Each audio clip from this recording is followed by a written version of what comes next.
¿Qué onda, my sisters and brothers? Thank you for joining us on Movement Es Medicina, a SuperMarkRock podcast. I'm SuperMarkRock, Dr. Mark A. Lopez. Movement Es Medicina is just that, a movimiento, a movement. This is a space dedicated to motivating gente, the people, the community, to build healthy habits and rituals that transform lives. Each episode, I sit down with mi hermanas y hermanos, dope, educated individuals, to explore their active lifestyles and mental well-being strategies and the brilliance they carry every single day. So welcome to Movement Es Medicina.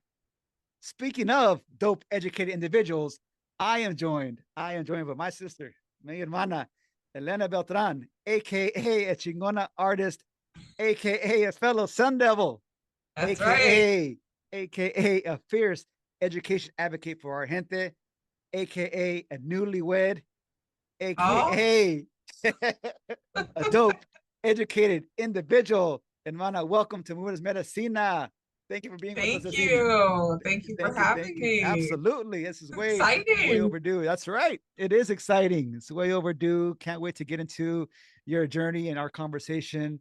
I appreciate you making time, making space for us, our listeners, our viewers, and the Movement Es Medicina community this evening. So let's jump in. Tell All us, right. Elena Beltran, who are you? Who is Elena Beltran? Share with our listeners and viewers, please. Jeez. Don't ask any hard questions or anything. Well, I do, the one thing I do appreciate you saying is talking about in terms of like education, because I do feel like that has been, not that I ever say that my profession defines who I am, my profession is who I am, but I am in the profession that I'm in because of who I am. So I think for me, just growing up, grew up in a small town in Arizona, surprise for those of you who know, woo! Small rural town. And for me, always, back then, I always knew that if I was going to do anything in this world, I needed education.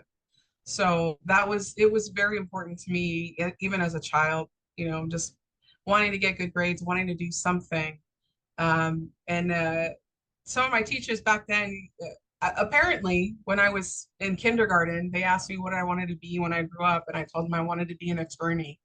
And the teachers would ask me, "Do you even know what that is?" Because it was, a little 5, 6 year old kid telling them, "Oh, I want to be a lawyer, I want to be an attorney." Yeah, yeah. And apparently, I did know what it was, and I told him Hmm. yes.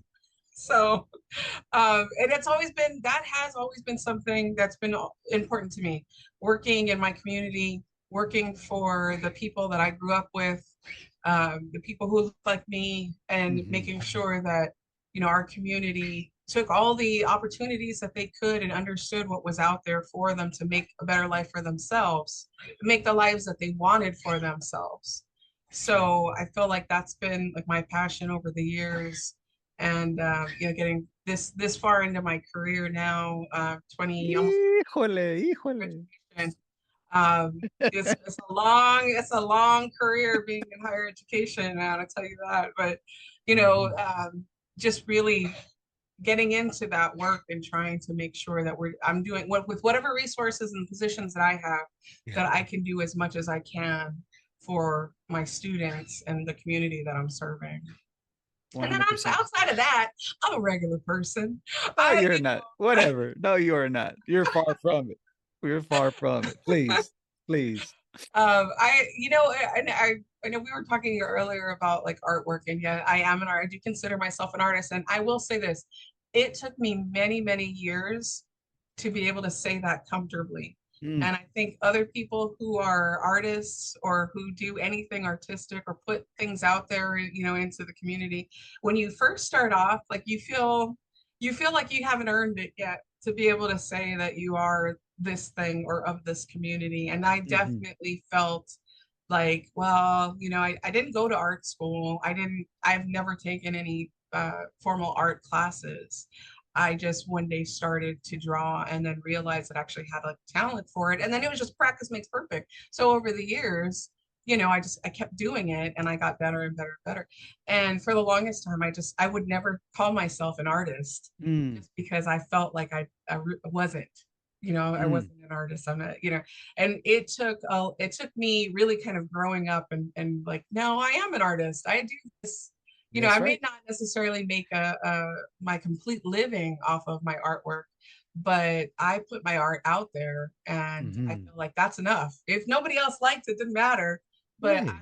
you know, I do you know, I do my art and then I put it out there, and that's enough right there. So finally, Amen. I'm comfortable, you know, after all these years, saying yes, I am also an artist in the art community here in Arizona. So No, definitely, most definitely. And I could say I remember when sitting in your apartment in Northern Virginia, having those little kickbacks as we comb through. I don't forget what the platform was, Napster or one or the other, searching for oldies, and you're over there in your little corner drawing, painting, as you're having a little kickback. yeah, So I could say I knew you win. right, And I know it's before right. that too. I know it's well That before was that, but I that remember was vision. that was that's when I really started to like draw seriously, like actually sit at an art table and really try to draw and do something with it. Mm, And that was way later in life, which I feel like a lot of artists, you know, it's like something that they've been doing since they were, you know, knee high, and they just have always had it in them. And mhm, I consider myself to be crafty and artistic, but not necessarily, you know, mm. somebody who was like really serious about it. And it wasn't until like what, my 20s, that I really started to take it serious and start, you know, actually Yeah. trying. And here I am now.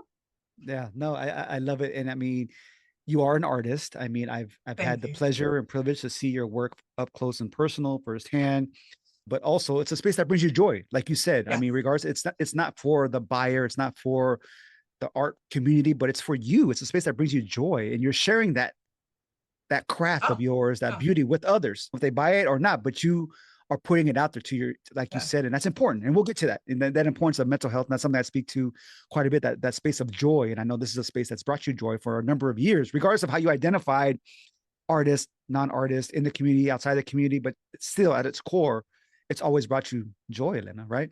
Right. Yeah. Oh, 100%. Yeah. Yeah. So I want to have opportunity. Thank you for that, for sharing a bit about you, the personal as well as the professional side as an educator. But I want to have an opportunity for our listeners, our viewers, to get to know you a bit more on a deeper level. So I want to ask a few lightning round questions, just whatever comes to mind. Don't think about Okay. it too much. Just spit it out. Your response. Is that cool? Yeah, yeah, yeah. Go for it. Go You for it. still? Of All course. right, here we go. Ready? Yeah. Here we go. Okay. Favorite U.S. city? Chicago. Outside Chicago. of Arizona, Chicago. Chicago. Okay. Better Yes. cook, you or Richard? Oh, me, 100 every day, all day long. That man don't cook. Sorry, brother. Sorry, my man. I had to put it out. I had to ask. I had to He ask. tells me every once in a while, but he's me. Your favorite lowrider? You know what? Bombs. Anything. We actually have a 1950 Chevy Deluxe. Mm, And that's a car that we've been restoring and bringing back, and I absolutely love bombs. yeah, I'm beautiful. not, and I say that because like some people don't necessarily like consider like a bomb more of like a different category than like some of your like more traditional lawyers when you think about like an Impala or a Yeah, Regal or a yeah, Monty or those kind of. right. So I'm definitely I'm a bombs girl. Okay, okay, appreciate that. Your favorite lowrider oldie? You know what? Still waters run deep. I love that Still, song. still And waters it's run not deep. the words are or something, right? When you listen to the lyrics. And I'm one of those people that's like I geek out about lyrics. So Mm-hmm. I listen to what the song is saying, because the songs that they sing, and then when you stop and you listen to the lyrics and you're like, wait a minute, what are they that's what they're talking about? Oh, no. That I love that song, but one of the reasons why I absolutely love that song is the music. The Mm, bass line in that song. I mean, when mm-hmm. you know, really like start to break it down, because that's what I tell you, I do geek out about certain things. But the music behind that song is so beautiful. I just love it. Yeah, Absolutely love the melody behind that song too. agree, 100%. Great song, great song. Okay, Chucks or Nike Cortez? Oh, no, Chucks. Okay, Chucks, 100%. I was never Nike Cortez kind of person. I actually hip. have, I own some Chucks. I know you did. I own Chucks. Hip hop or R&B? Ooh, that's a hard one. Yeah, I'm gonna do this. 90s hip hop and R&B. Like you can't. I mean, it's that subcategory of 90s hip hop and R&B. All right, So I that got you. era. I Yeah. got you. I got you. AM or PM workouts? Oh, AM. AM. Okay. Yeah, Okay. Your yeah. go. I Your like to get up and move around. you like to get up first and get. Okay. Cool. Your go-to comfort food. Now, and I say that now. I know we'll end up talking about it. We'll end up because we got to go back. Probably like chicharrones. I love it. I love it. Your favorite movie? Oh, why would you do that to me? There's too many. There's too many. I love pop culture. I love movies. I love music. And oh, there's so many. Right now, okay, right now, if I was gonna like say something like of this time, like and it's not just like a movie, but the series. I absolutely loved the Harry Potter movies. Mm, The whole series. I was a fan. I loved listening to the books. I'm not a big reader, but I listen to audiobooks like crazy. okay. So I listened to the Harry Potter books and I loved it. I loved the whole just the magic behind it, the imagination of what, whatever. And I know that's controversial in terms of the author now and everything that has happened since then. I didn't know that when I read the books the first time when they first came out, and I get that. I get it. But I still enjoyed the magic. I still enjoyed the magic. All I right. don't associate or, condone the author and her opinion, It's whatnot, all but good. You enjoy the books. You I enjoy the book. enjoy the That's what book. matters. Yes, that's the sad part, right? When something like that happens with a piece of art or something that you really Mm-hmm. enjoyed, and Mm-hmm. then there's a tarnish. Yep. And it's like, Yep. oh, and Yeah. I'm torn. I'm torn. I will say this, and I know another hot take. I do that with R. Kelly.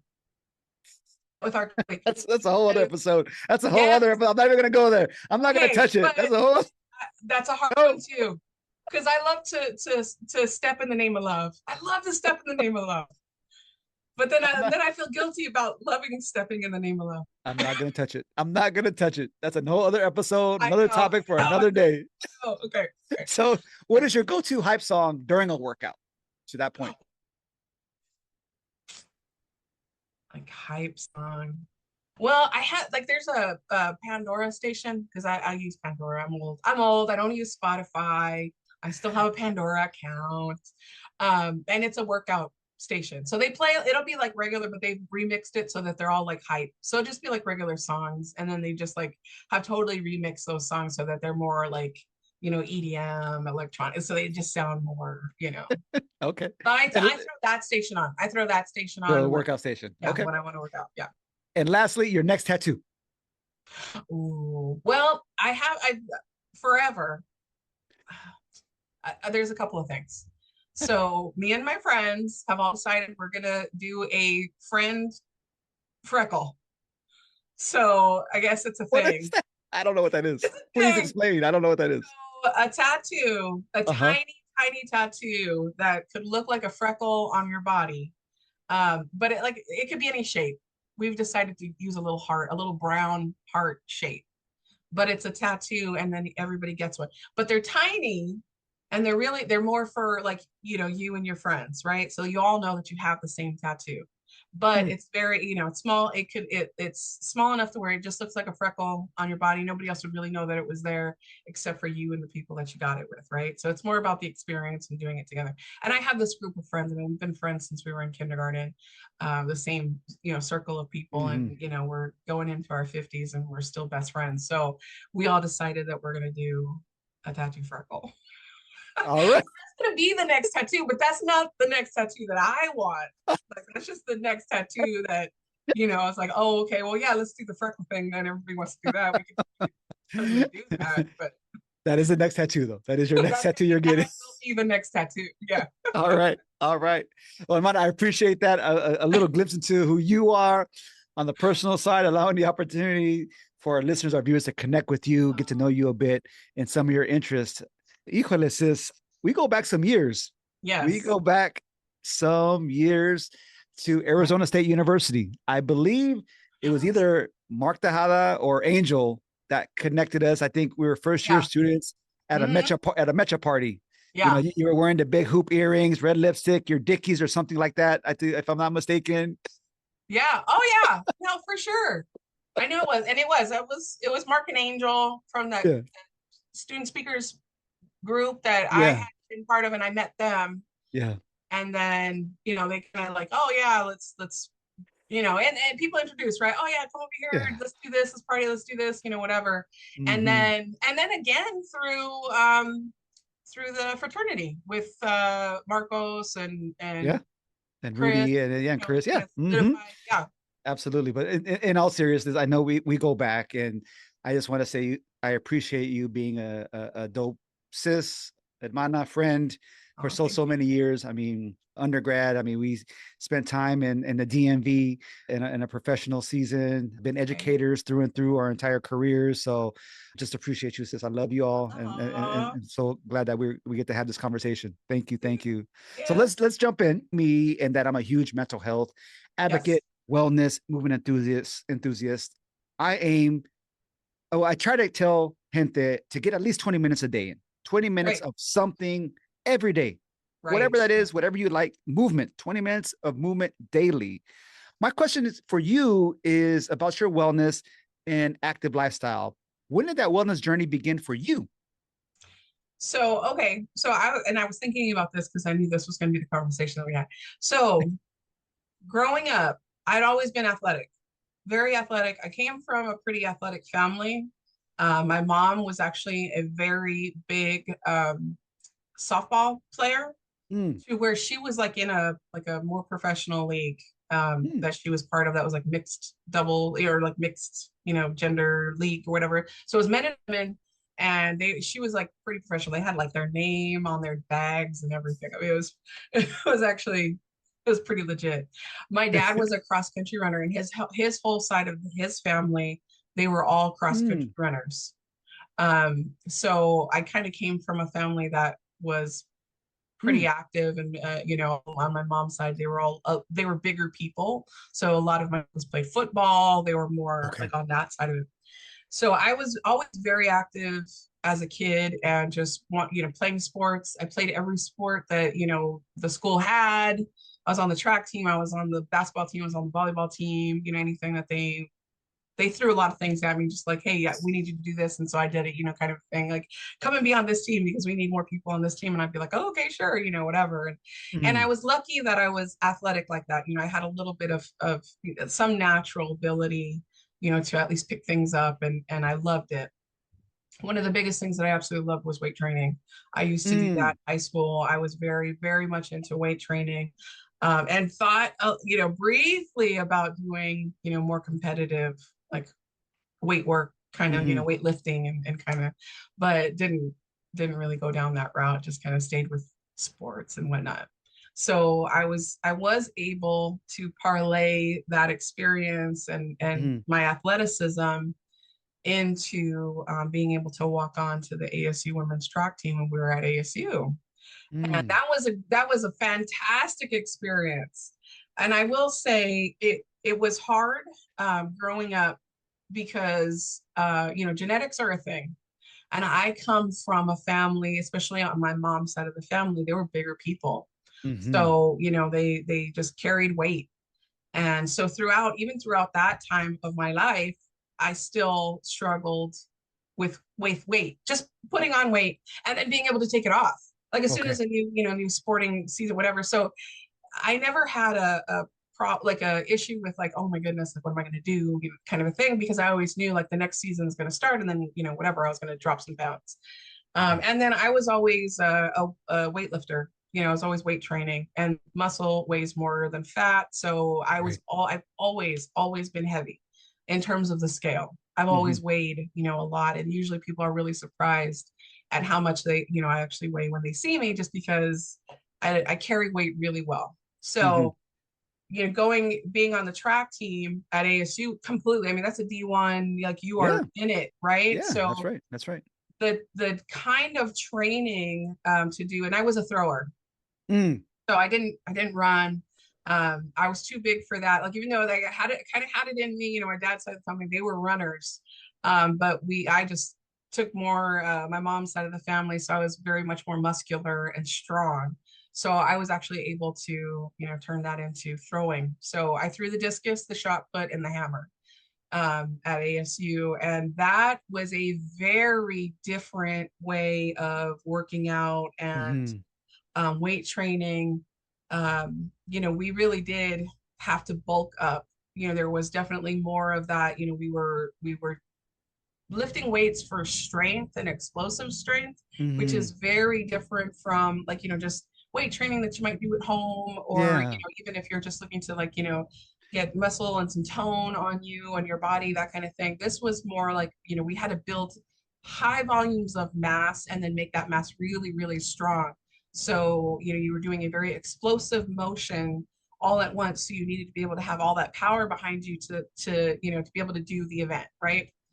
So did that.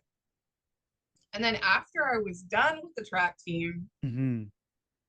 that's when I really like reality kind of set in a little bit. Mm. I didn't know how to I didn't know how to work out or like exercise Mm. without a team.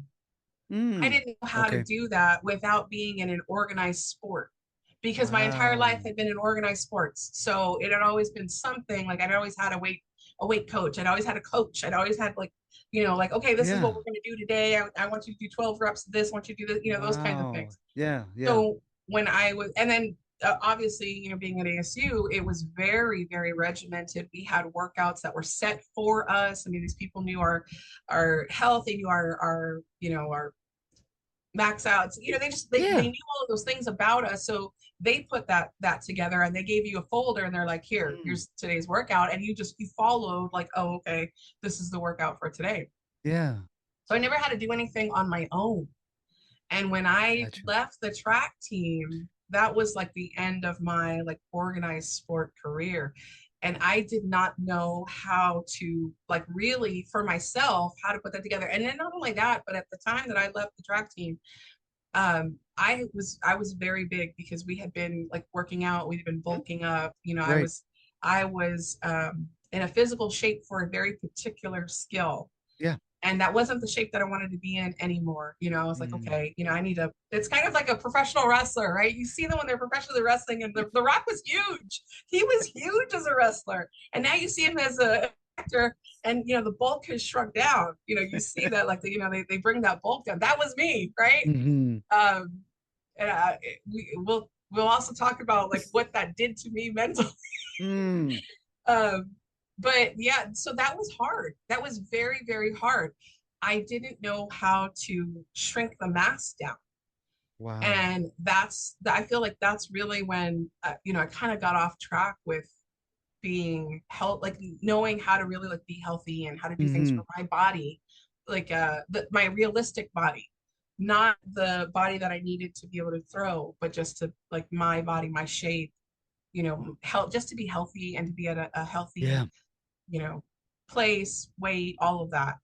But it took many, many years for me to like kind of rethink and relearn like what did that mean, because I was so competitive. I was Right. so competitive. And I still, when I would go to the gym, I was still like hitting weights as if I was on a team. And I'm, was these huge heavy weights, where Mm-hmm. we were doing that in the first place to be very strong, but very heavy weight at low reps, to build mass and to Mm-hmm. build up that strength, where I didn't need to do that anymore. And so I had to like, and to me, if I had gone down, especially at the time, if I went down in weight, it was like, oh, well, you're not lifting, you Mm. should be Yeah. lifting 200, 15 pounds and, but, like things like that. And so it took a long time for Wow. me to be able to let go of that Wow. mentality, Mm-hmm. to then like, okay, that's I don't need to do that anymore. That's not you. You don't need to do that anymore. You don't need to compete with anybody. You're not competing with anyone. You're not Yeah. competing in the sport. You just need to learn how to be healthy. So that mass turned into fat. Mm. That mass had turned into fat, and it was very hard afterwards for me to lose that. And I did at that time, because then I was in like early 20s, Mm-hmm. had to like I went and like, okay, I don't know how to do this on my own. I need to find somebody that can help me. And then, like had to relearn. And I credit, Yeah. oh geez, I wish I could remember his name. He was a trainer at the gym, and he was a nice guy, nice guy. And he was just like, okay, because I told him my story. I was like, okay, I Mm-hmm. don't know what I'm doing anymore. Mm-hmm. I thought I did. I thought I knew like how to do this, but I don't. And I'm not Wow. comfortable with where I'm at. Yeah. And so he was like, okay. He's like, no, I'll help you. I'll show you. And he did. He showed me things like Pilates. Never done Pilates in my life. At that point, he showed me how to do like some Pilates exercises. And he was like, let's do some just body weight workouts for you. We need to lean, let's lean out some of the muscle mass. Is if you don't need all of that bulk anymore, you're not doing those kinds of things anymore. Let's figure out where you want to be, and then I'll so that guy really helped me out a lot, because that then like helped me to realize. How old were you really around that? Probably like 23. I was in my early 20s. Okay. 23, 24, like right around there. Okay. And that definitely, so working out with that help, I lost a ton of the mass, and was felt much, much more comfortable in my skin, just because I just wasn't carrying all of that weight anymore. But that was like the first, right? And this is the thing, and all your, female listeners, especially female listeners of a certain age, I hope, you can kind of resonate with this, but that was just the first, right? The first curve. This is going to go up and down until that's the theme I'm noticing. Yes. Up and down until we reach this last year. Because that's just, I can't even tell you like exactly why. It's things I think we just kind of go through in our life. It's the stuff we're going through. It's, we get comfortable. It's like, oh yeah, I'm doing great. And then maybe miss a workout here and there. And oh, well, that's all right. I can, eat this for now and it'll be fine. And me too, especially in my 20s. I'm like, oh no, I can take this weight off. Now I know how I can take this weight off. It's not a big deal. And I was able to, in my 20s, I was able to kind of like, oh yeah, if I gained some weight, I was able to work out and it would come off, and I could kind of regulate it a little bit better. And it wasn't until I started to get more, into my late 20s, early 30s, then into the 30s, where it was like, okay, my body is completely changed. This isn't working the way that it used to. And that's why I say genetics is a big thing, because the older I got, the more I could see, like, just physically, like I was looking more and more like how my family was looking, right? So it was like, oh, okay, these genes are strong. We're like, this is the progression, right, in our family. So this is kind of like what this looks like. So I was like, oh, okay, I need to, for me, I don't necessarily want to carry that weight like that. And I saw my moms, my aunts, and everybody, and that's the other thing too, as Latinos, in the community, we eat, but everybody, it's always like, oh, are you hungry? We have, I always love my favorite meal. I tell people all the time, if I was gonna like eat anything, it was always like my mom's sopita, refried beans with cheese and a tortilla. She used to make that for me whenever I wanted it. So that was always my favorite thing to make, but it was snow-capped manteca that she put in those beans, and that's why they tasted so good. And it was like half a brick of cheese that went in those beans, and that's why it tasted so good. And then the sopita is all pasta and carbs and all of the sodium and everything that goes into that meal to make it taste that way, and that's why it tasted so good. And then you throw that with tortillas, and then I'm gonna eat that with tortillas, so I'm gonna eat like 2 tortillas with that. So yeah, like when that's your comfort food, when those are the foods that my goodness you're eating, that was the hard part, right? And then growing up, you're gorda. That's your name. Your name is gorda. So I had 2. I was either like, my grandma called me negra, and then my aunt, uncles, and everybody else called me gorda. That was like, okay, yeah, because I'm chubby, I'm thick. That's who you are. Right. Like, that's right. Like, okay, that's who I am, and that's what I was saying, like, as you kind of go through that, you kind of get used to like, oh, okay, I guess this is who I am. This is what it's going to look like. This is who I'm going to be or whatever. And then you kind of have to like, oh, well, I'm not comfortable like this. I don't, I don't feel comfortable. I don't feel healthy. I don't feel like right in my skin. And that's, like going into my 30s. Well, you realize that in your 20s. Oh yeah. You realize that felt good. Yes, I was already starting to feel it, and that's why I said, like, especially, like you go through it's that up and down. It's the roller coaster of weight. And I say that too because even back then, A friend of mine, I'm sure a lot of people call it this, but she was talking about food noise. She's like, it's the food Mm. noise in your head. Even back then, like I didn't have a term for it. I had that food noise in my head. Are you Mm. hungry? Are you bored? Oh, I want something sweet. Oh, I kind Mm-hmm. of want something, but I don't know what I want. I want a snack. I want to, and you're constantly in your head. This is what, like in the back of my head, I'm always saying, I'm always having this conversation with myself. And you're constantly thinking about food in some way, shape, or form. Not that like, oh, I'm not dreaming about hamburgers and hot dogs and donuts and cakes Yeah. and stuff like that. Yeah.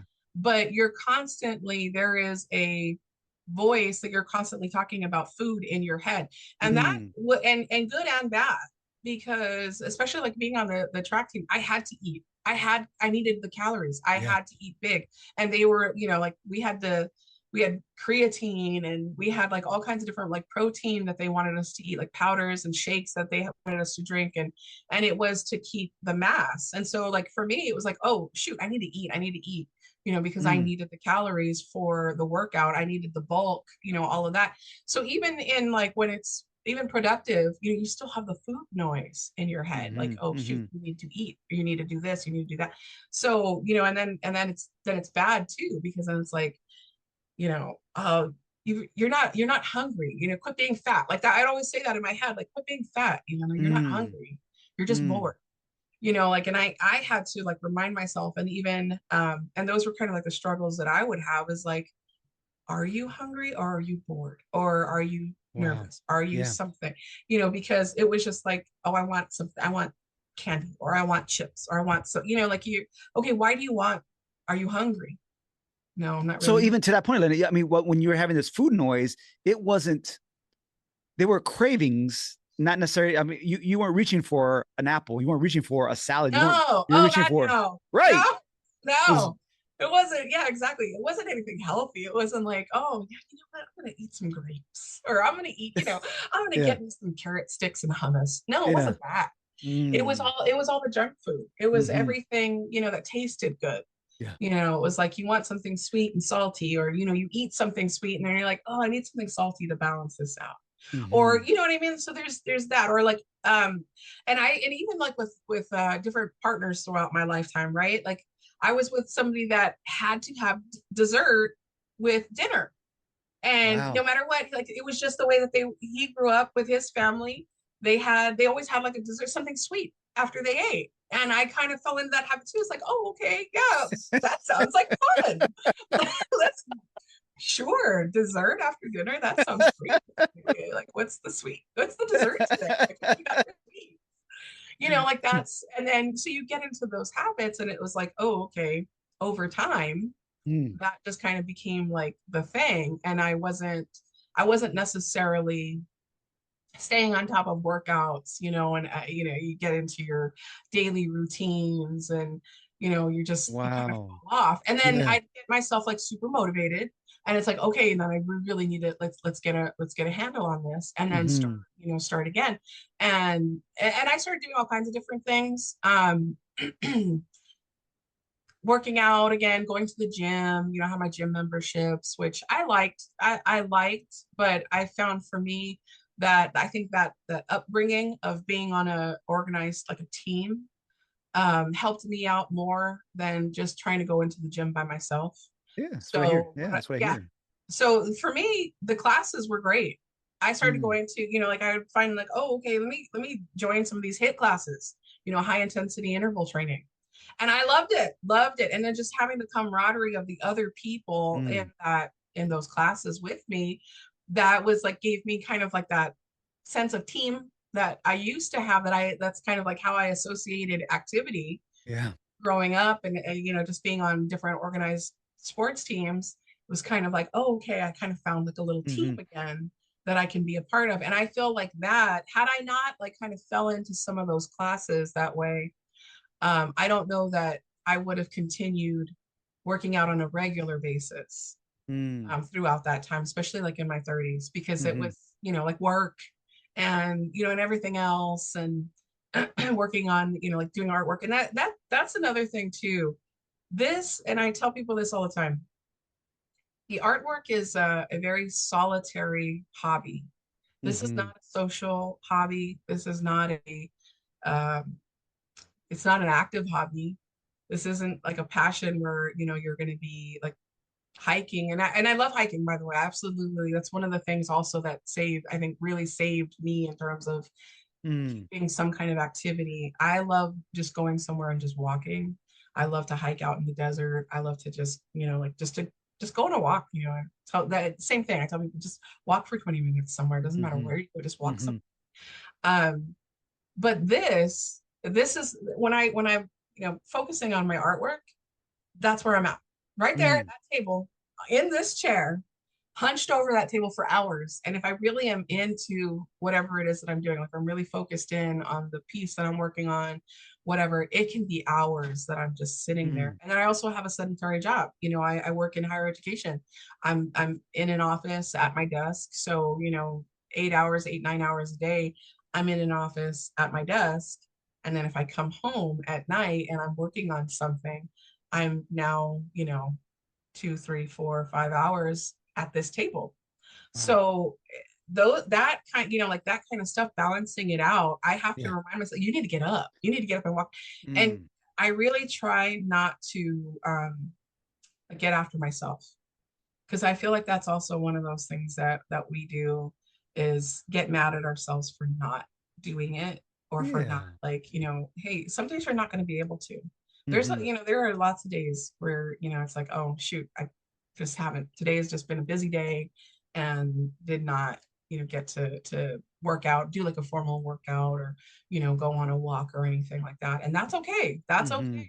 And I Mm-hmm. think, again, the years experience, and, kind of coming to this point in my life, like I've made peace with, like, yeah, it's not going to happen every day, but over time, all of that, when you do get it in, and when you are able to, have like a really good workout, and you're focusing in more on your food and what it is you're eating and how you're Right. eating and the ingredients that you're putting in your body, all of that adds up, and that creates a healthy That's lifestyle. right. That creates a healthier you, right?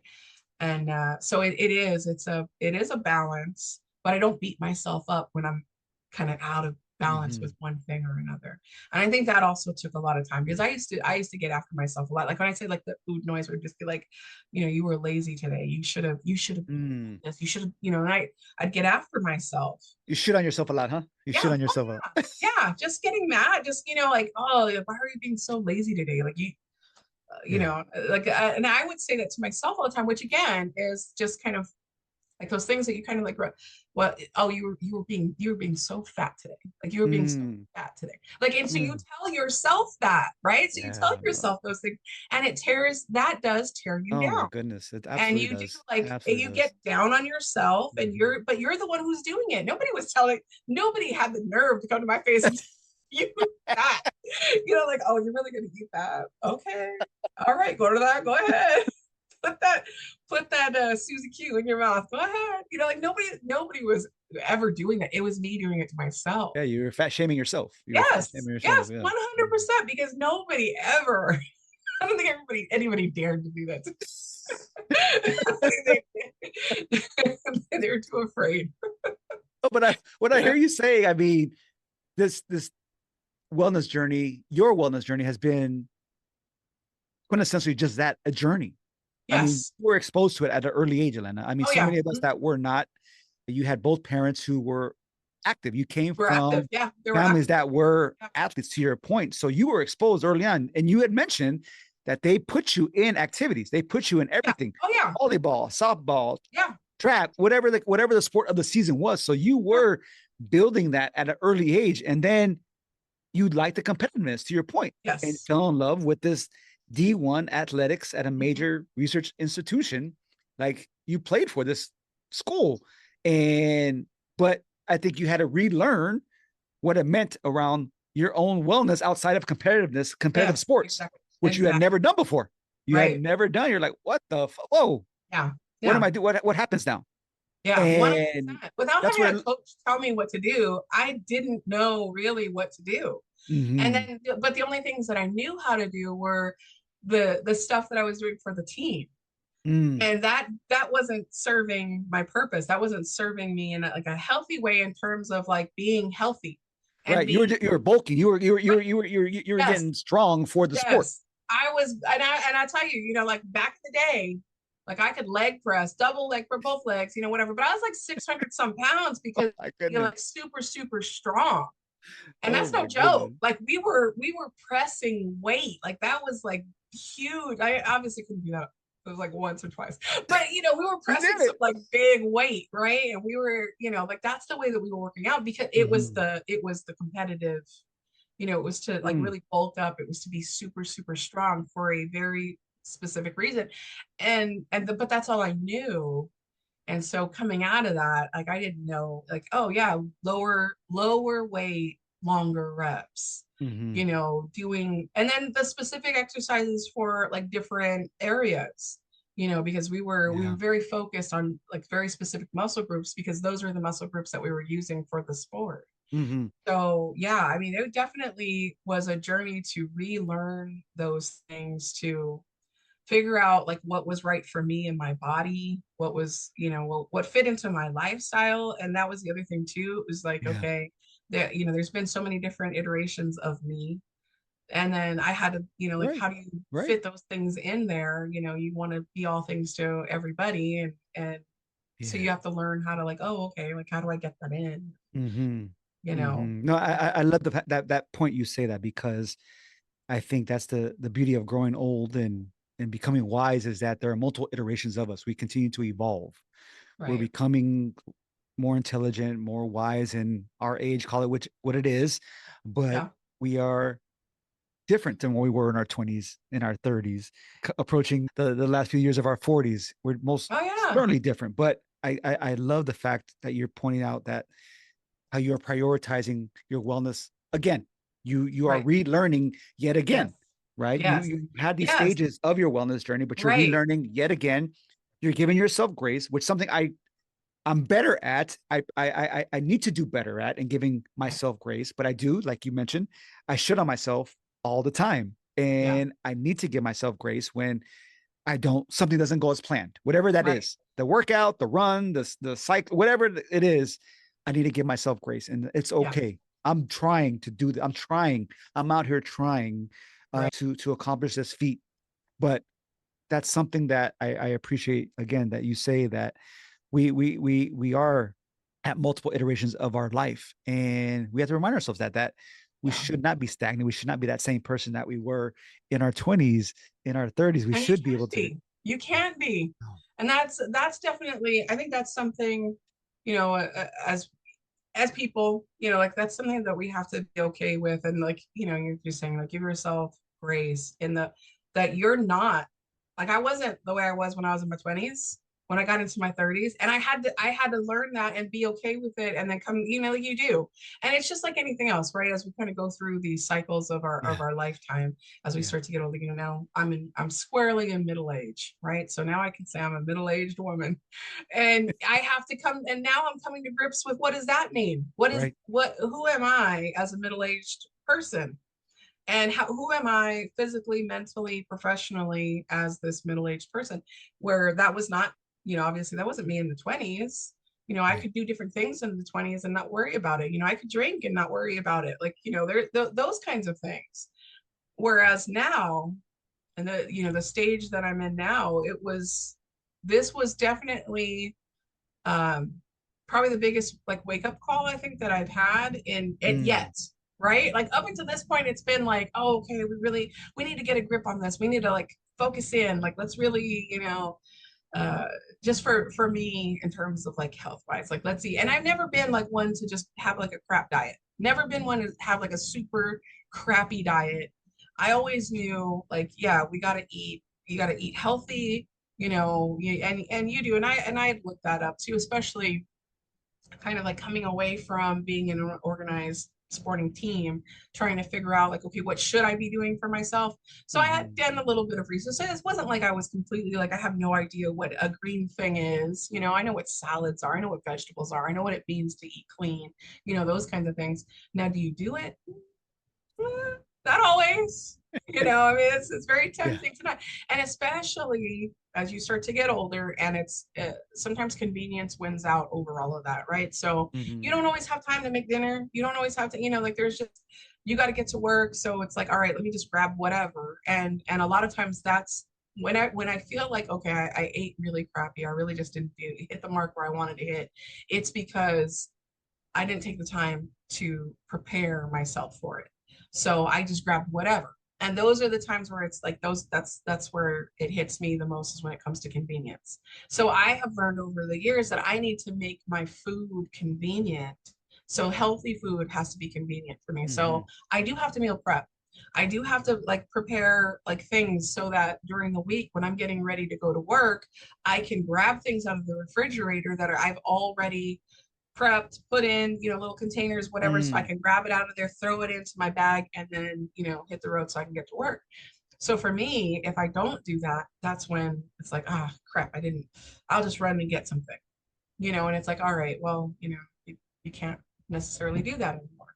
Yeah. No, absolutely. Let me So ask you this. I yeah, appreciate that point because I mean you're making good decisions now. I mean you're understanding that what you need to do to make better decisions for not only nutrition but how you ultimately feel throughout the day. I right. mean, you're Oh trying to yeah, balance it all. You're trying to balance the cooking, the professional, the partnership. You're trying to balance your health and wellness. All so what's going to give?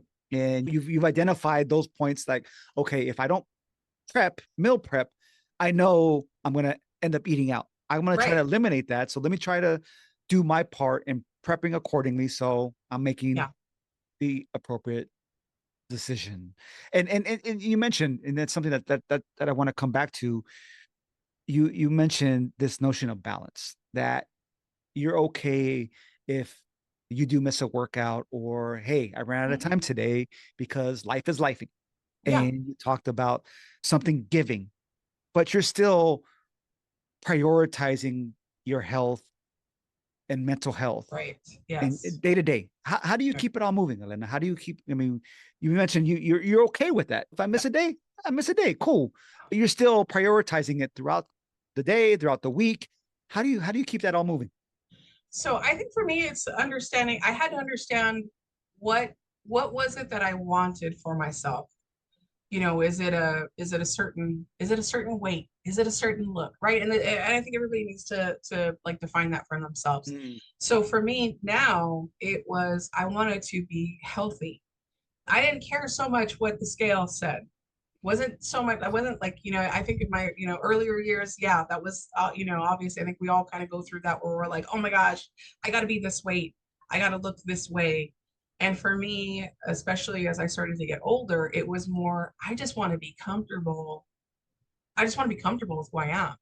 I want to be comfortable in my skin. I want to be comfortable with, the way that I feel every day. I don't want to feel like Mm-hmm. shit every day when I wake up. And, like I don't want to feel bloated or tired or exhausted.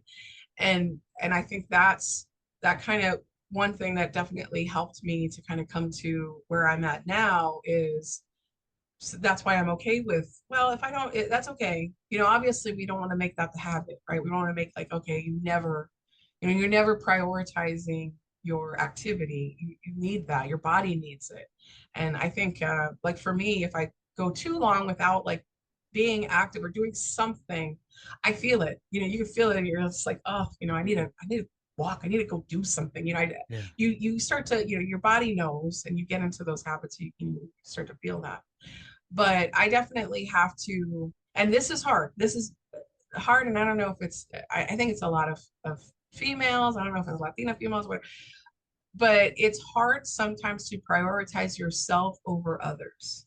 Mm. So, especially me, and I have to say that in my relationships with my partners, it's like, okay, yes, I want to come home, I want to make dinner, I want to make sure that, like I take care of everything here at the house and we're good and all of that stuff.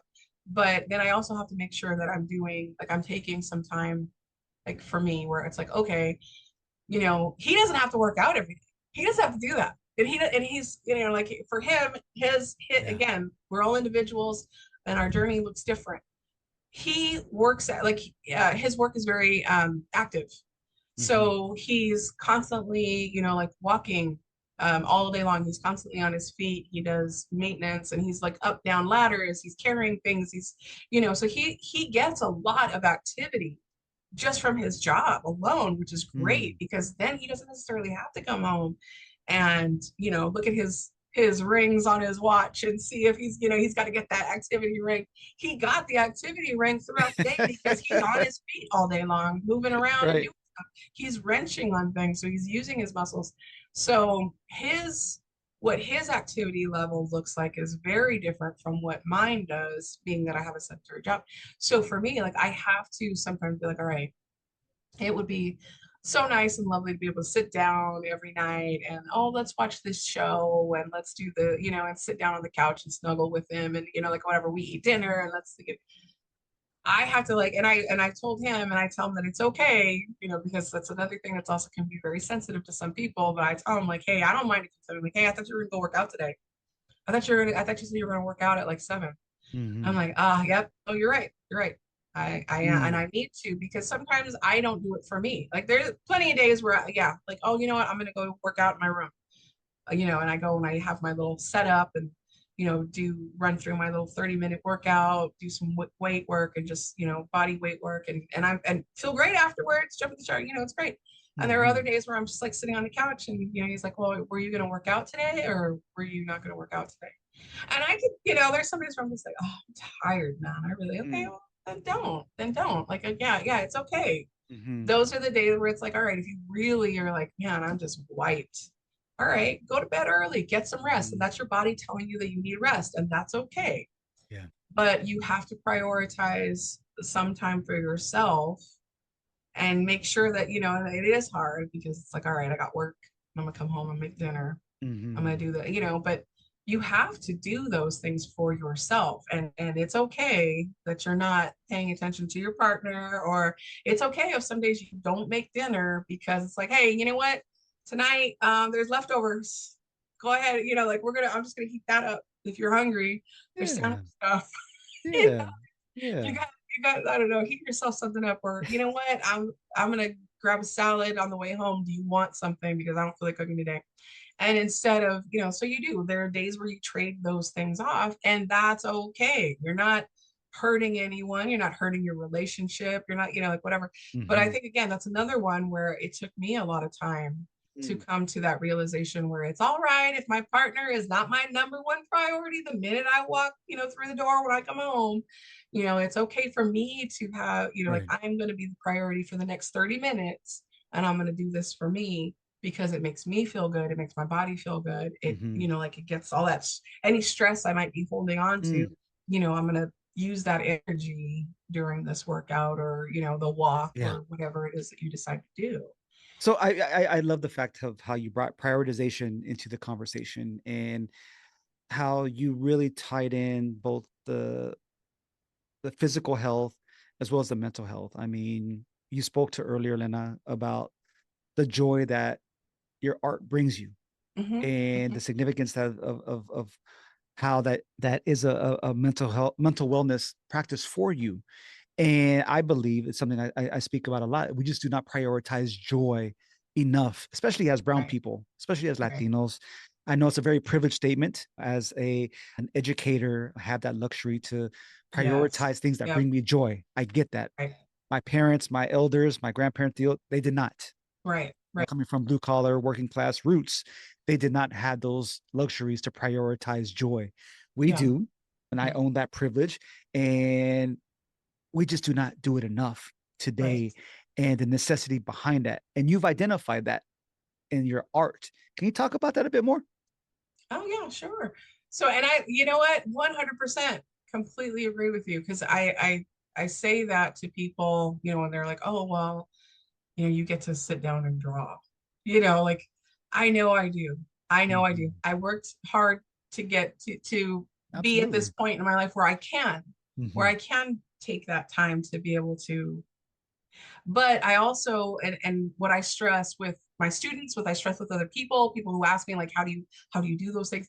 And I tell it one, and it is, and I will say this, I will throw out the caveat because that is also one of those things I think that has to be taken in consideration when you have kids or don't have kids. It is a struggle, because you have another human being in your household that needs you and your time and attention. And sometimes for parents, it is harder. It is harder. I'm not gonna lie. It is harder to find those times to be able to balance out the other things that you might have a passion for with, like, I still have to take care of my son and daughter. I still have to take care of my kids. I still have to make sure that their homework is done, that they're taken care of, like those kinds of things. And then finding the time to be able to do that. I do not have children. And I know, like, it can be a little bit, like, yeah, I don't have to come home and take care of kids. I come home and take care of my partner, and and we're good, and he's an adult and he can take care of himself.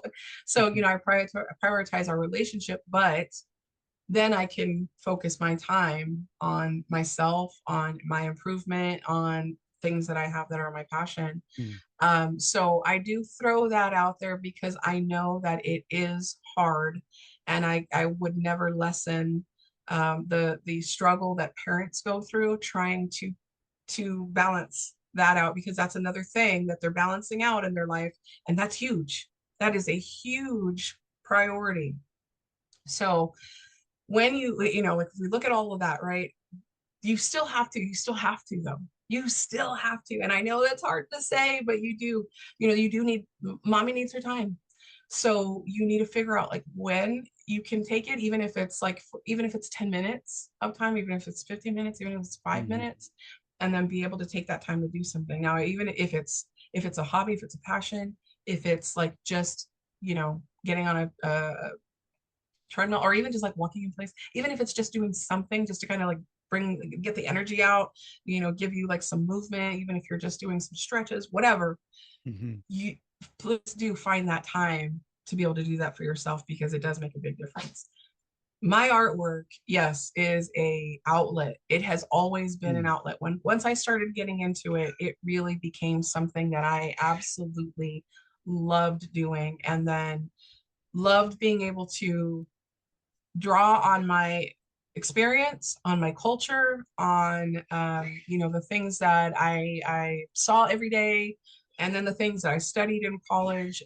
My undergraduate degree is in anthropology, and then my emphasis was in Mesoamerican history and culture.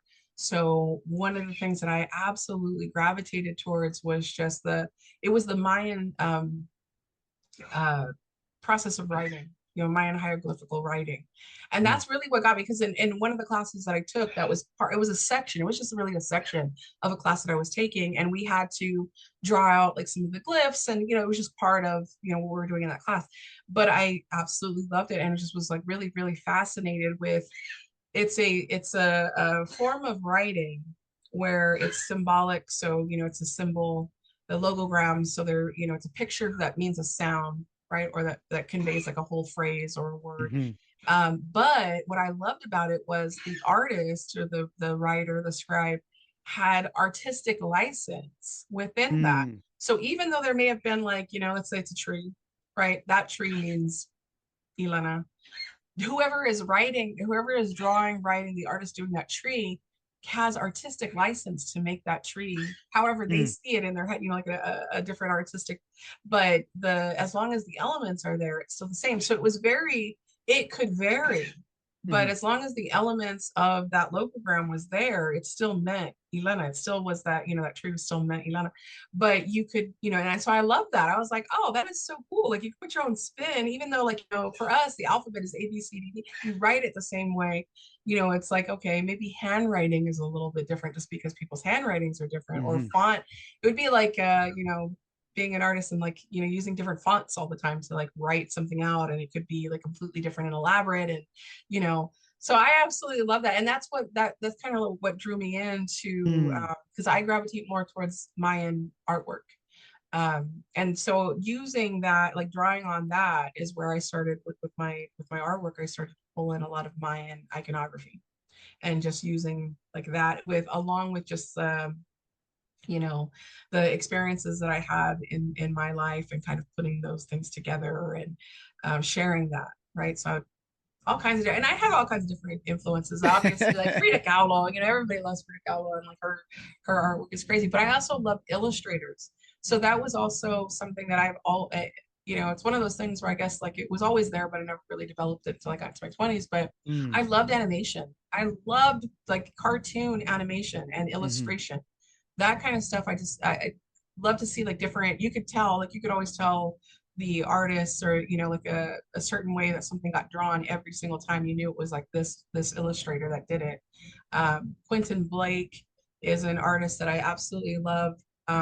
For those people who are familiar with Roald Dahl's books, which was like James and the Giant Peach, those books, Charlie and the Chocolate Factory, all of those books.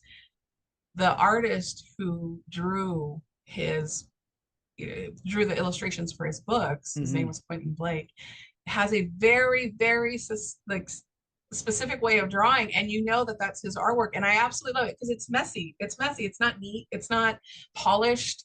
It's not like what you think of necessarily, like it's not computer generated, neat and clean and all these clean lines and looks really polished or whatever. No, it looks like somebody drew it, and those are that's like the stuff that I used to love. All the old Disney animated movies, the really old ones, I love those because the animation had character and depth. CGI is great, and it's awesome now. You see it, but there is just something to those original movies that were hand drawn. You have expression in the face. You have all of this like wonderful detail that you can get out of hand drawn artwork, and those are the things that for me, that's what's important now in my artwork. I use that a lot. My work is hand drawn. And I've had lots of people ask me, like, are you ever going to start doing like digital artwork, or using, the computer? Because you can still draw on a digital pad and it's still your drawing, but the computer is cleaning it up for you, and it's making it very polished and it's great. But I don't want that to be my art. I just don't like. For me, I want to see all the imperfections. I want to see, all of the curved line and it's not going to be 100% perfect. I love that because it's part of the artistic expression. So, I tell people all the time, my artwork is always hand drawn. It's me sitting at this freaking table for hours at a time, with every, drawings are just like lines and dots, just millions of lines and dots, right? So that's me doing that over and over and over again to create, a picture. That is not behind me. That's a photograph. I'm drawing on top of the photograph. So I don't want people to think like, oh my God, her work is crazy. No, that's a photograph that my partner took and I'm drawing on top of it. But so that's not what my art was. But for me that's important, and I also have people ask me a lot of times like, are you going to make any prints like of your work, so copies of it? And for the longest time that was a thing I was trying to do, like, okay, let me make some prints so I can like I can sell the print and all of this, but I don't, for whatever reason, it never happened, right? I never got to like I found a printer where I was comfortable having them make prints of my work, and now I kind of gotten to the idea where I don't want to. So now, like because I draw all the time, like I draw different things all the time. I have like an inventory of drawings, and whenever I sell something, I always tell people they're originals. I don't make prints of my work. So this is it. Like this picture that you're seeing right now is the only picture that I'm gonna put out there. I will make stickers. I've made stickers in the past of my work. Bring them back. Yeah, I was gonna say stickers. I don't mind. Like it's something small. Whatever. I don't mind that. But in terms of like the actual pieces, the drawings, I've decided I'm not gonna try to make prints of them and sell them. I'll just like, these are one-off things. So if you buy it, you're the only one who has it. So real quick, where can folks find you? What's the name? What's your? I'm on Instagram. What's your artist name? If you wanted to see like my artwork, I'm at nen_art_az.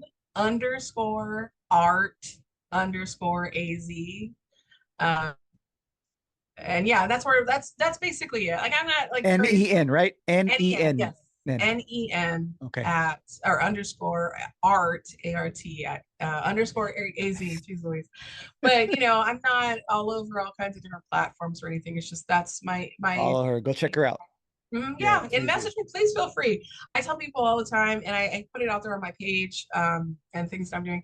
You see me out, feel free to say hello. I mean, I love to meet people and talk to people. Yes. Message me. I love to interact. If there's any questions that you have or whatever. And I want to give you a shout out because for the inaugural Phoenix Marathon weekend, you and your partner Richard, y'all came and supported. Y'all set up a station at the post marathon, half marathon after Yeah, party that was at cool. Sana Sana Cerveceria, and y'all were showing off your art. Richard was taking some pictures. Y'all were just the true Renaissance couple. And Oh, I thank want to you. say thank you all for coming out and support the Movement Es Medicina community. Of So you course, all are of out there course. No, doing it your was a thing. good It time. was a great I time. hope to yeah, I was gonna say, hopefully we'll see that again next year Yeah. when you guys Yeah. come through Yeah. again. But yeah, we Absolutely. had a great time. And then It I was love cool. doing stuff like that. And that's why I tell people if you see me out like at an event or whatever, because I'll every so often, I'll do something where it might be live drawing. And it's not, it's not like the people who do like the live painting where they got the big paints or they're doing like the spray painting and all that. It's a little bit more intimate. Please come over and say hi. You're not bothering me. That's what I'm there for.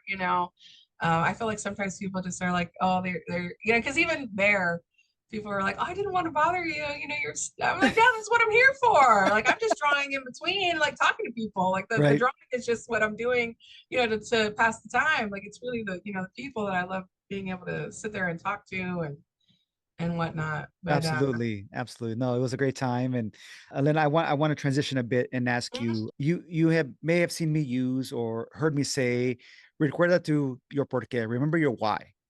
And you've alluded a bit, you've shared some of that, yeah. a bit of your why, but I want you to go a little deeper. Why do you decide to show up this chapter of your life?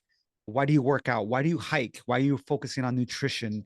Why are Right. you focusing on 30 minutes a day to get some movement in?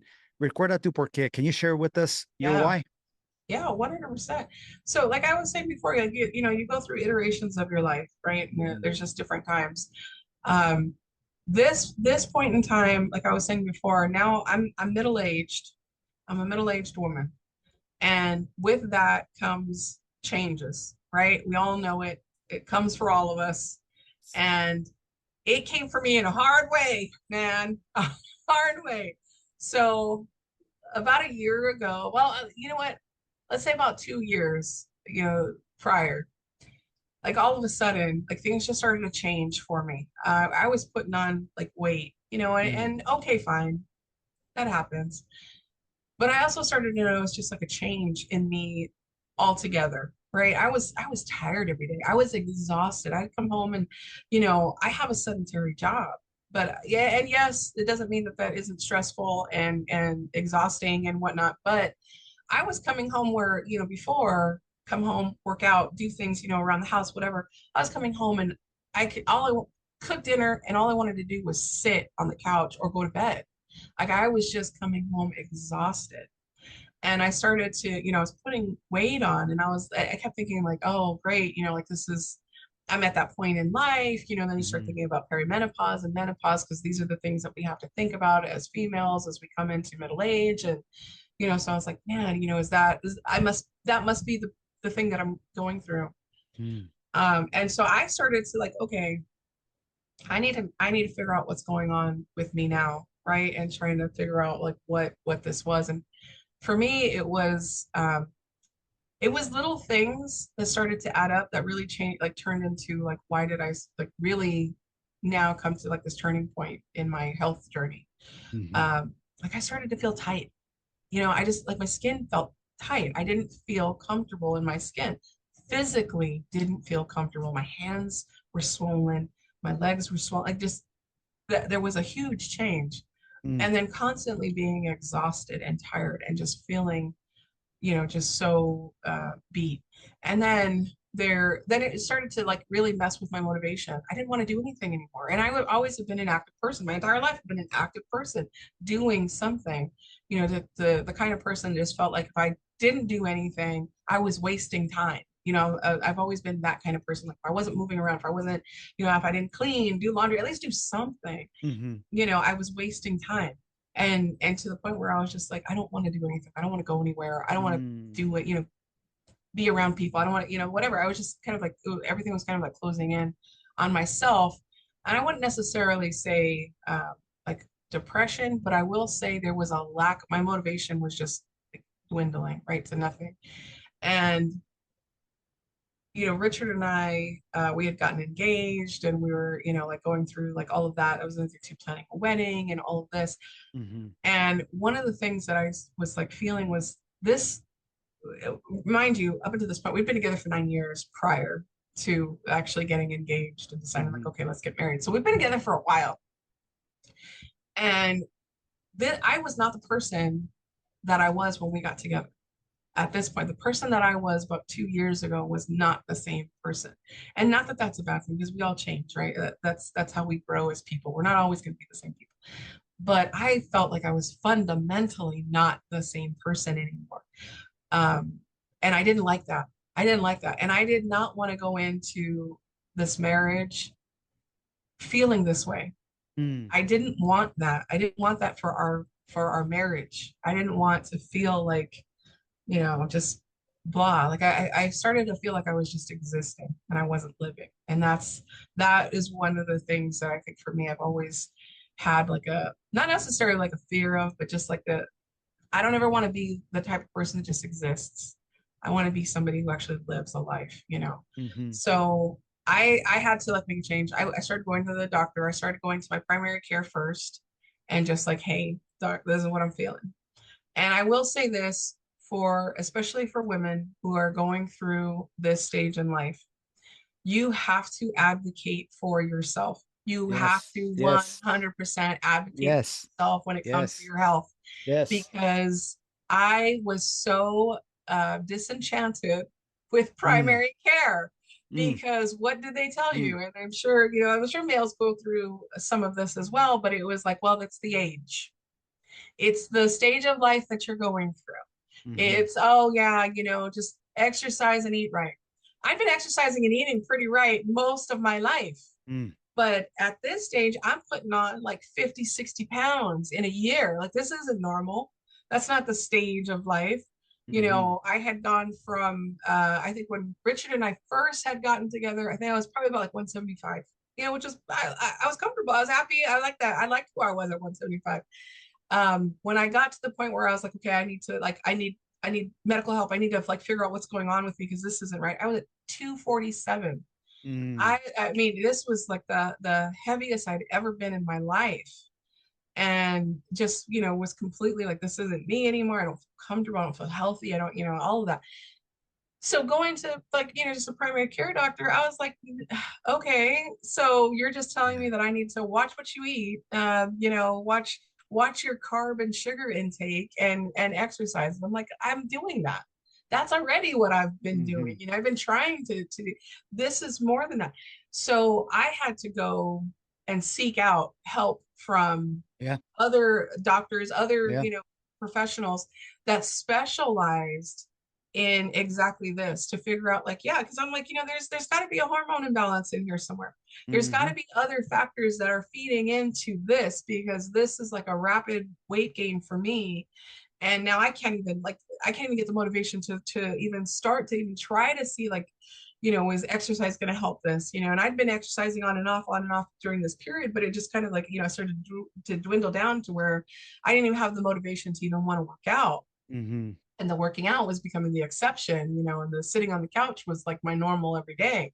So finally went to a doctor who specialized in women of a certain age, and then also helping with weight and hormone therapy and looking at all of that stuff. And he did the pound, he took all the tests and we looked through everything and come to find out, one, I was diabetic, which I had no idea. And my primary care doctor did not like test me for. And two, I had Hashimoto's disease, which I still have Hashimoto's disease, which is a thyroid condition. And he's like, well, first thing is like, you're diabetic. Like, Did you know that? And I'm like, no. He's like, you're not pre-diabetic. You're not like getting close. You are squarely diabetic. Like your A1C, I think at the time my Mm, A1C was like a 7.3 or something. So I was like, that was very much diabetic. He's like, haven't you been having like diabetic symptoms or what? And I was like, I couldn't even tell you what a diabetic symptom is. I have no idea. mm-hmm, And he's mm-hmm, like, okay. So he's like, yeah, the things that you're telling me definitely are diabetic symptoms. You know, you're mm, tired, you're swollen, you know, you have like skin discoloration, you know, especially in the creases, you know, you get like kind of like a dark line and some of the creases, the areas where your skin kind of rubs together. mm. You know, those kinds of things, those are all like diabetic symptoms. And then with the swelling, especially in my hands, in my feet, in my ankles, my knees, you know, things like that where I was feeling that was from the Hashimoto's. He's like, you know, so you're kind of getting a lot of these like exhausted, you know, it's from these things that you're experiencing. And then and of course, you know, he went through a hormone panel to see, he's like, yeah, you are out of balance with your hormones as well. And he's like, but you're not going through perimenopause or menopause or anything like that. He's like, you know, your estrogen levels, those are fine. Those are high. Those are Mm, good. You're not in perimenopause. mm. You are out of balance with some of your other hormones, and your body is also Wow. battling diabetes and Hashimoto's disease. That's what we need to fix. The first thing he did was not, and this is why I say, please advocate for yourself and go find help where you might need it. Mm-hmm. It was diet. He didn't say like, okay, I'm going to put you on all of these pills. And that was actually like one of the things that I told him is like, I don't want to have to be on 12 Right, different medications. right. I don't want to have to constantly be putting like all of this stuff into my body. Mm. He was like, no, like what we need to do is change your diet first. We need to see like what you're eating and we need to go from there. And once we change the diet and what you're putting into your body, then we can see like, okay, then what Yes. might we need to medicate if we have to medicate going after that. Mm. He's like, let's get Good for that you. first. And so, and then that was the other thing too. Went through with somebody who knew what they were talking about to explain to me what I should be eating, what I shouldn't be eating, Mm. and go over all of that with you. And that's where like, you know, the biggest change for me came from was like, okay. And I cut a lot of things out. And I will say this. So I went from being kind of like, you know, I wouldn't say like a pit of despair, but just being in a, you know, like in a pretty low place for myself, right? Mm-hmm. To going to the doctor, hearing this and being so hopeful that like finally hearing somebody tell me like, oh no, this is why you feel this way, Yes. that gave me Yes. so much more hope and like, oh, uh, they give me an explanation as to what was going on with me, because my other doctors were just like, oh, it's just the age, it's just where you're at in life, just do this, you know, it is going to get harder, it is going to be harder Mm. for you to lose the weight, it is going to be like this is going to be the new norm. And to like, no, there's a reason, you know, there are medical reasons why this is happening to you, and let's fix that, and then we'll go from there. We'll keep trying to like figure out what is going to be best for Right. you and your body. And just that, I left that appointment, that very first appointment, feeling so much better, feeling so Mm. much more hopeful, Yeah. and like actually having like a reason why I was feeling this way, because I couldn't figure it out on my, I was like, I don't know, this has never been me, this has Yeah. never been who I am, you know, I've never been like this. To then like, oh my gosh, there is a reason, and not only that, but there's a way out. Mm. There is, I can actually like, there's a plan here, I've got a plan now, and I can Love reverse it. the way that I'm feeling, and I don't have to just accept it as like, this is who I am now. It's like, Right. no, there's lots of things you can do to make yourself feel better. And I cannot help but to think, Elena, thank you so much for your transparency, for your advocacy, for bringing the advocacy point to light of how many of our sisters, our elders, take for face value what their primary care physician says. Yeah, Oh, right. you're a physician, you're the expert. Okay, Yeah, I guess exactly. that's what I need. And I say Yeah, this because we are in a similar boat that yeah, we've had to advocate and advocate and advocate, and we are educated individuals. Like, right. no, we know it's just not a pill that we need. We Yes, know something's off. We need more than just, okay, you need to take this new pill. I'm like, right. no, no. So we've had to go out of our own way to find specialists, this specialist, this referral. Yes, We're like, damn. But if we didn't do that, who knows where in the Right. hell we would have been? Right. Yes, Who exactly. I knows? still would have been sitting there struggling because she didn't offer any help. And that was the other thing too. It was like, oh, well, just figure it out. This is what you got to do now. And it's kind of like, and that was like the end of the conversation. Yeah. And there was no, like, they didn't offer any real help or any real direction. It was like, oh, well, do some research, you'll figure it out. And it's the kind of the new normal, the age that you're, and I felt like it was so dismissive. It was so dismissive of how I was feeling and the point in life that I was in. And actually going to someone who like at least specialized in this area and like knowing like, yeah, let's dig into this because this isn't normal and you don't have to like suffer it, alone. That just made it, that was it. That was that was the light being turned on. That was that Good was for like you. the way out for me. And I felt so much better. And then I was motivated. And that sparked the motivation back up, right? Because then I saw a plan and I was like, oh, okay, great. There's something for me to do here. Like, I don't have to accept this, but I can actually do something about it. And then I had. So yeah, like I changed my diet. And that was one of those things too, where people are like always afraid of like, oh my gosh, it was not nearly as hard as it had been in the past.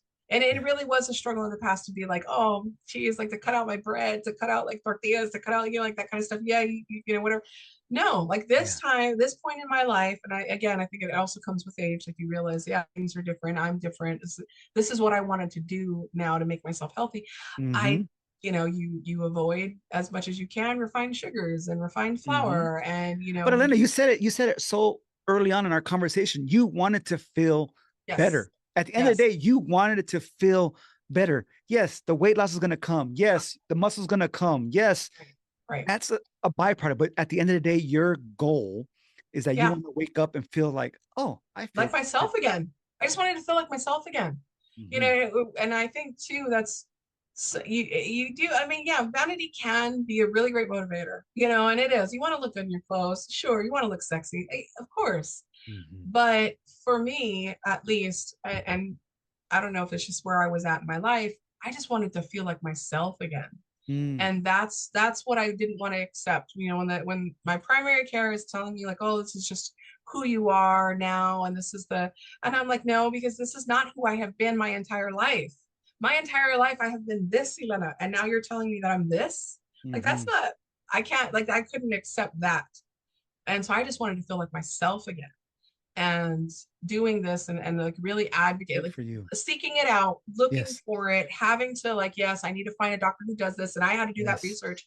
I had to go and figure out like, okay, how do I get an appointment with these people and do that? And then going and seeing them completely changed the trajectory of where I was going health-wise at this point in my life. Now, oh yeah, and that's true. The weight loss was a byproduct because like I went with a completely anti-inflammatory diet. That was one of the things that I started off with was anti-inflammatory paleo diet to start, because I really had because we had to figure out like what was causing the swelling, especially with Hashimoto's disease. It's a autoimmune disease, and so there are things that it's attacking my thyroid, and it comes from not having a healthy gut. And so you have to figure out like what is causing your enzymes in your gut and everything else that starts to attack and go and like attack other parts of your body. So I cut out dairy, I cut out grains, pretty much grains of all kind, especially in the very beginning, because I really had to, in order to figure out like, okay, what's triggering this? Right.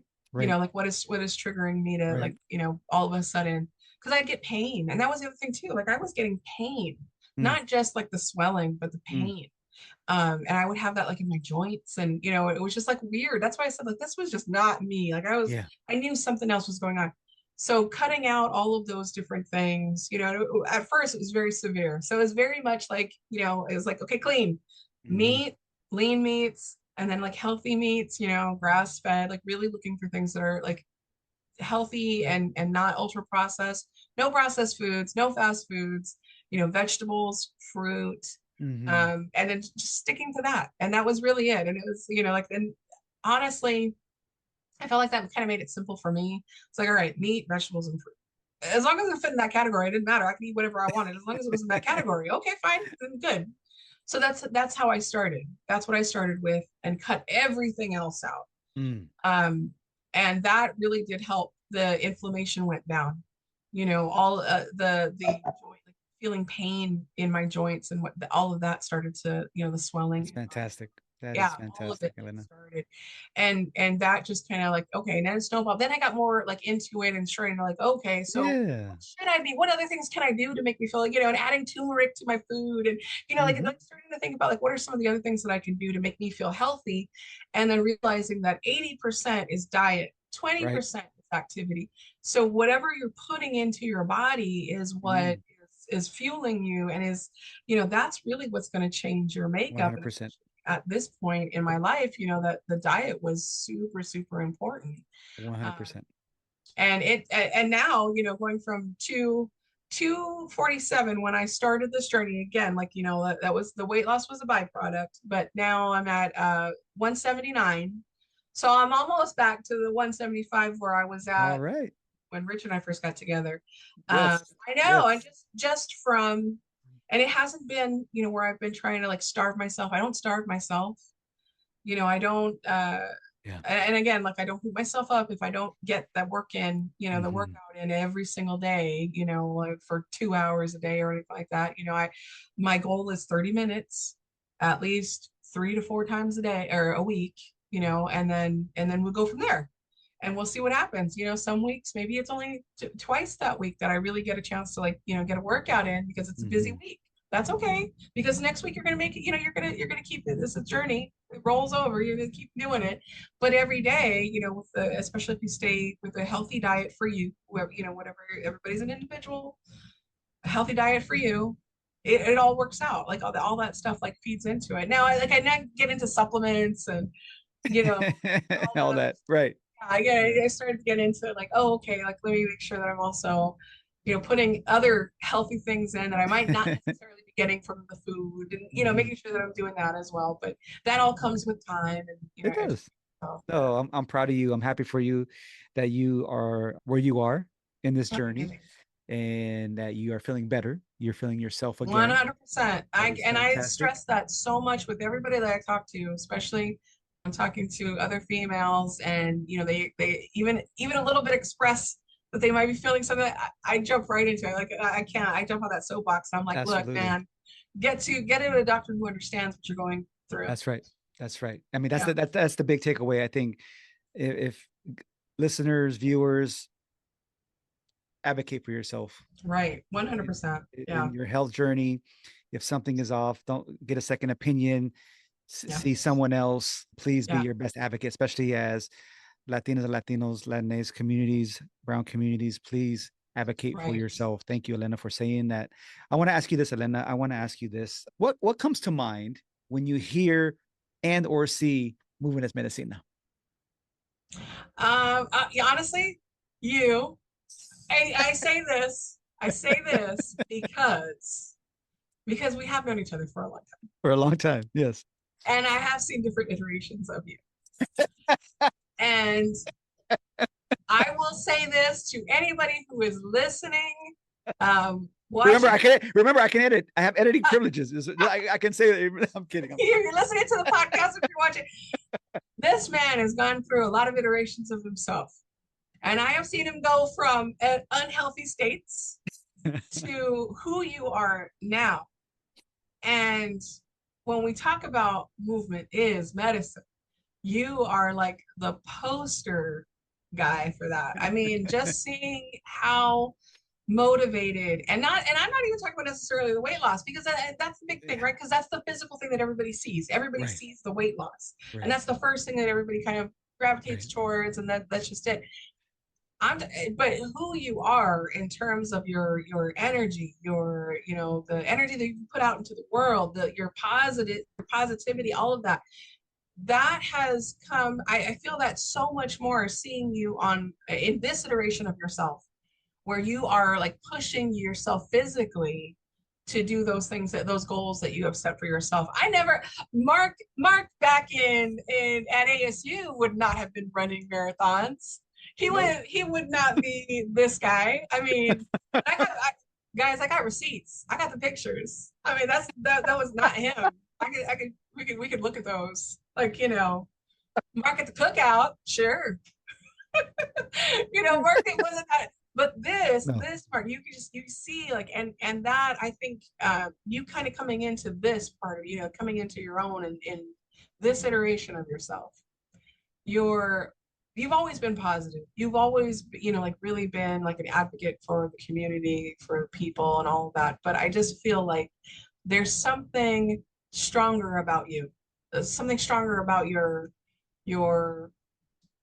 aura, your personality, the things that you stand for, what you're really trying to do for the community, putting the stories out there, advocating, all of that. I feel like there's something so much more intense and stronger about you.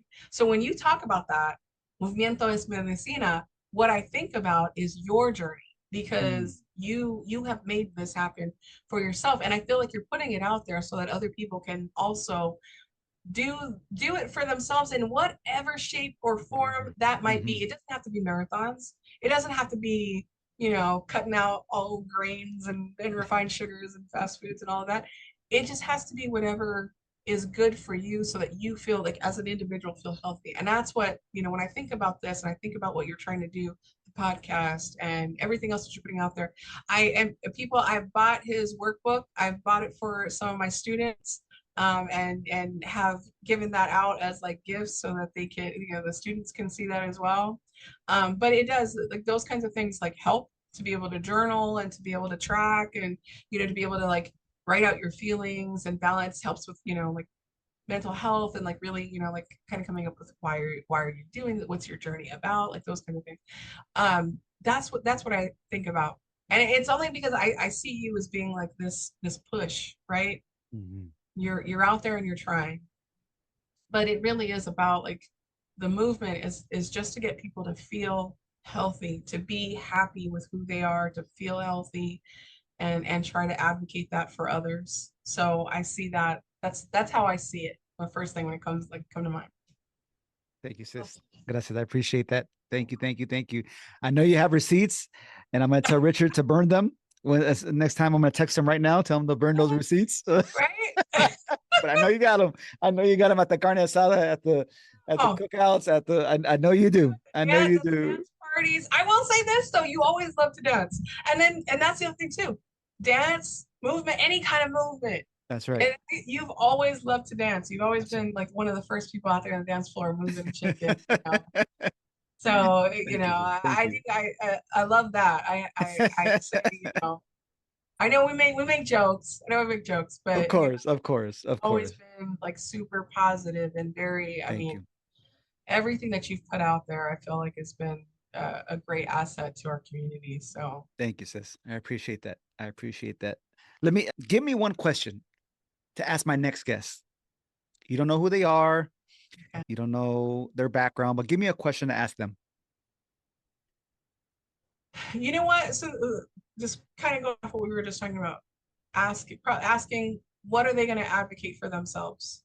What's going to be their next thing that they're going to advocate for themselves?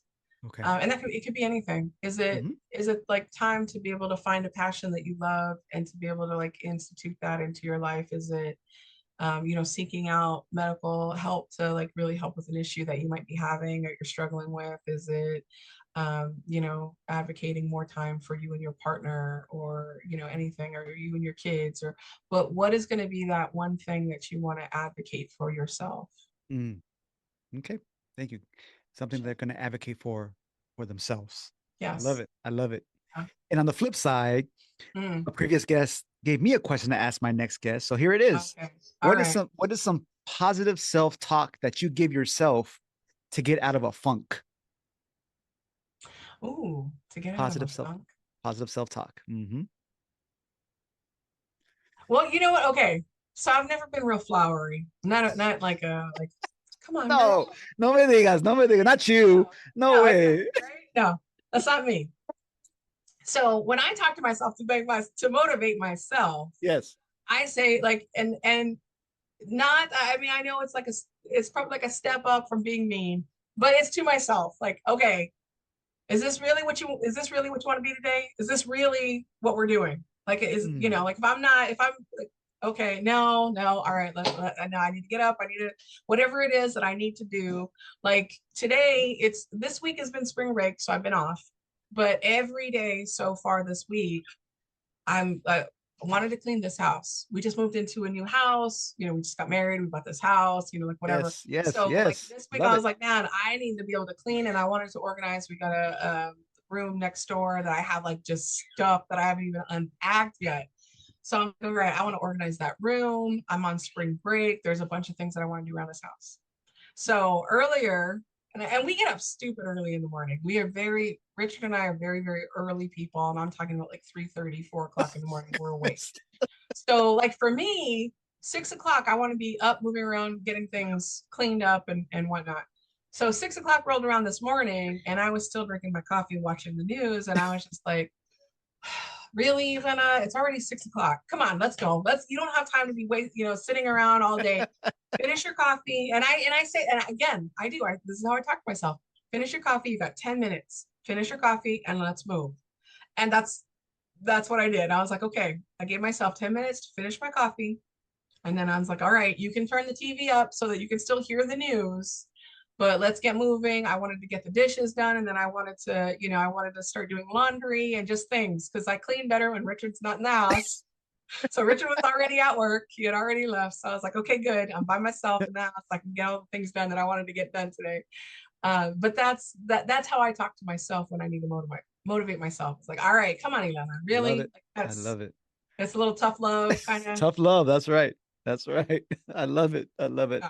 Elena, hermana, familia, muchísimas gracias. I appreciate your time, Elena Beltran. I am truly grateful for your time and for joining me on Movement Es Medicina. Inspired by you. I am rooting for you.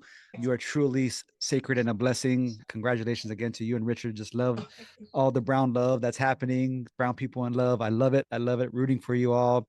But you are truly a blessing and are sacred. So thank you again for your time. And mi gente, you can find her at Nen Art AZ. What? Nen NEN underscore art underscore AZ. Perfect. On IG. You don't realize when you start an account that's going to be your account. And you can change it, Elena. You can change it. Well, at this point, no. Like I'm not changing it now. I got it out like everywhere. So now it is what it is, guys. It's a weird name.